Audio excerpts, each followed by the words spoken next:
Immediate म्हणजे सर्जरीनंतर तुम्हाला रिकव्हरीला किती वेळ लागला?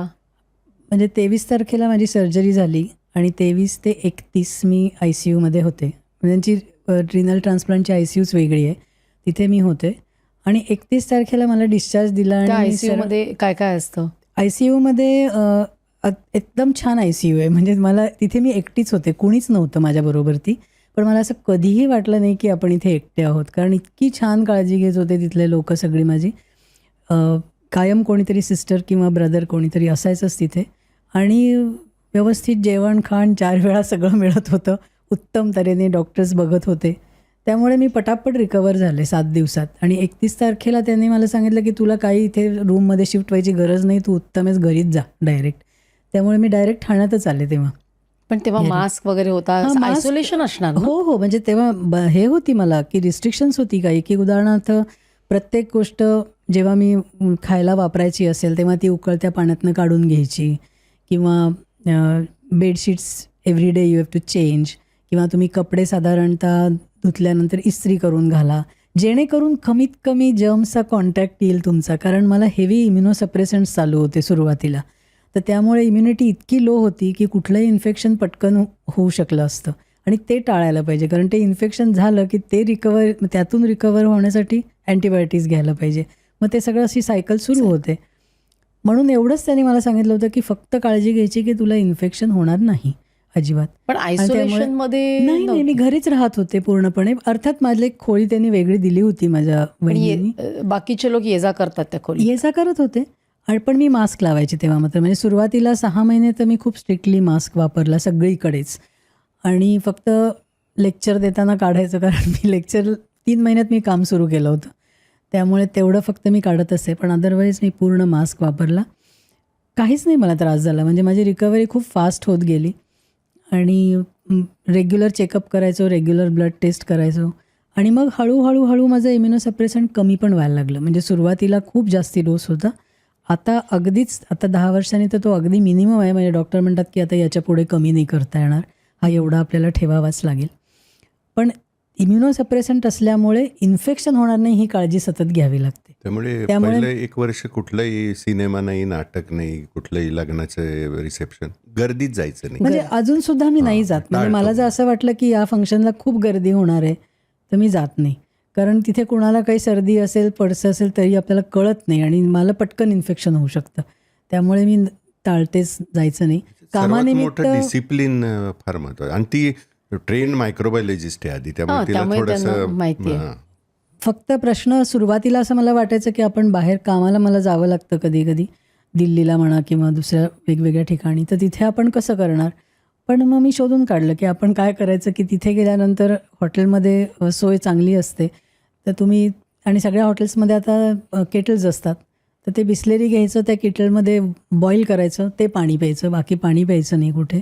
आणि कुठेही स्टीम राईस आणि दाल फ्राय मिळतं, त्यामुळे ते खायचं, बाकी कच्चं काहीच खायचं नाही. म्हणजे मी अजूनही खात नाही, बाहेर नाही खात, घरात खाते पण बाहेर कुठेच कच्चं किंवा आपल्या कोणी बोलवलं तर नाही. म्हणजे कच्चं सॅलड, चटणी ज्याच्यामध्ये कुक्ड काही नाही आहे ना, ते मी बाहेर खात नाही.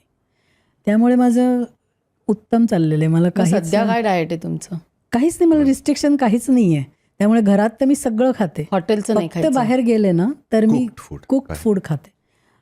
आणि म्हणजे दाल फ्राय मी म्हटलं सण राईस सगळीकडेच मिळतं, त्यामुळे काहीच अडचण येत नाही मला. कॉफी उकळलेली प्यायला काही हरकत नाही. सध्या कुठल्या कुठल्या तुम्हाला गोळ्या चालू आहेत? सध्या मला इम्युनोसप्रेसंट जे आहे ते टॅक्रोलिमस आणि ॲझोरान असे 2 आहेत, आणि एक वायसेलॉन स्टेरॉइड आहे 5 मिलीग्रॅम्स. या व्यतिरिक्त मला काही औषधच नाही आहेत. आणि कॅल्शियम सप्लिमेंट ऑफकोर्स जे घ्यावं लागतं. बाकी मी काहीही घेत नाही. आणि एक इन्स्ट्रक्शन अशा आहेत की कुठलंही अँटी इन्फ्लेमेटरी घ्यायचं नाही, त्यामुळे ते घ्यायची माझ्यावर अजून वेळही नाही आलेली. अगदीच कुठे दुखलं काही झालं तर पॅरासिटामॉल 650 मिलीग्रॅम डोलो जे आहे आत्ता तेवढं घ्यायचं. आणि सो फार सो गुड, आत्तापर्यंत तरी व्यवस्थित चाललं आहे सगळं, काहीच प्रॉब्लेम. मग गेल्या 11 वर्षात असं काही प्रसंग आला का की अरे बापरे, म्हणजे टेस्ट झाली तुमची की नाही? माझ्या टेस्ट सगळ्या म्हणजे पहिल्यापासूनच व्यवस्थितच येत गेल्या आणि काही इश्यू झाला नाही. म्हणजे कधी क्रिएटिन वाढलं आहे नाही. मध्ये कधी एकदा मला एक इन्फेक्शन झालं होतं, नाही असं नाही, तेव्हा थोडं स्ट्रॉंग अँटीबायोटिक इंट्रावेनस घ्यावं लागलं, कारण युरिनरी इन्फेक्शन होतं ते. पण तेवढं एकच मला आठवतं आहे, म्हणजे त्याच्या व्यतिरिक्त फार असं काही करावं मला लागलेलं नाही आत्तापर्यंत तरी, किंवा काही मेजर आजार दुसरा असं काही झालं नाही. तुम्ही काहीतरी म्हणत होतात. नाही काही म्हणजे काळजी घेतल्यामुळेच मला वाटतं ते काळजी घेणं फार महत्त्वाचं आहे, की आपली आता किडनी मिळालेली आहे आणि आपण उधळायला लागलो असं करून नाही चालत. म्हणजे सगळ्यात महत्त्वाचं काय जे मला असं वाटतं, की एक तर मी डिसिप्लिन्ड आहेच, त्यामुळे मला तेच डिसिप्लिन सांभाळण्यात काही प्रॉब्लेम नव्हता. पण महत्त्वाची गोष्ट अशी की प्रत्येक दिवशी सकाळी उठताना मला हा विचार असतो की आपण हा दिवस आनंदाने का बघतोय, तर आपल्याला कोणीतरी दिली आहे किडनी म्हणून, आणि हे खूप डिफिकल्ट आहे, सोपं नाही हे करणं. त्यामुळे त्याचा आपण आदर ठेवलाच पाहिजे काही झालं तरी, आणि हे लक्षातच ठेवलं पाहिजे कायम. आणि हे किडनीचा आदर की ह्यांचा आदर? दोन्हीचा. आणि त्यामुळे एकदा तुम्ही हे लक्षात ठेवलं की नाही आपण हे का बघतोय आनंदी सगळे दिवस, तर तुम्ही ते चूकच नाही करणार असं मला वाटतं. बहुतेक वेळा काय होतं, जरा कारण मी हे अनुभवलं आहे स्वतः, की किडनीचं ट्रान्सप्लांट झाल्यानंतर पुनर्जन्म झाल्यासारखं होतं, कारण ते सगळे जे असे टॉक्सिसिटी असलेले फिलिंग्ज असतात ते सगळे निघून जातात तुमचे. खायची इच्छा निर्माण होते किंवा असं ताकद येते अंगामध्ये, आणि त्यामुळे कित्येक वेळा असं लोक विसरून जातात. म्हणजे मलाही असं खूपदा आठवत नाही की आपलं ट्रान्सप्लांट झालं आहे एकदम, कारण फुल ॲक्टिव्हिटी मी करू शकते, काहीच मला अडचण येत नाही कुठल्याही याच्यात. पण तरी हे कुठेतरी मागे कोपऱ्यात एक तुम्हाला माहिती पाहिजे की नाही, आज मी हे बघते याचं कारण मला कोणीतरी किडनी दिली आहे म्हणून. आणि ते जर लक्षात ठेवलं तर मला नाही वाटत कोणी काही चूक करू शकेल म्हणजे त्या बाबतीत. ही क्लिप शेवटपर्यंत बघितल्याबद्दल खूप खूप धन्यवाद. संपूर्ण एपिसोड बघण्यासाठी खाली दिलेल्या लिंकवर क्लिक करा आणि सर्व काही चॅनलला सबस्क्राईब करायला विसरू नका.